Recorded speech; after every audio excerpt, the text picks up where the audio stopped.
And the most radicalizing thing I would just say for me in the 8 days I spent in Moscow was not simply the leader of the country, who of course is impressive. It's the largest landmass in the world.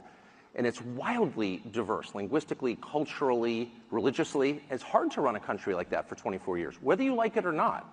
So an incapable person couldn't do that. He is very capable, and many of you know him, and you know that.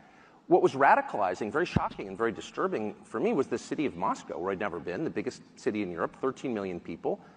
And it is so much nicer than any city in my country. I had no idea. My father spent a lot of time there in the 80s when he worked for the US government and barely had electricity. And now it is so much cleaner and safer and prettier aesthetically. Its architecture, its food, its service, than any country, city in the United States that you have to, and this is non-ideological. How did that happen? How did that happen? And at a certain point, I don't think the average person cares as much about abstractions as about the concrete reality of his life. And if you can't use your subway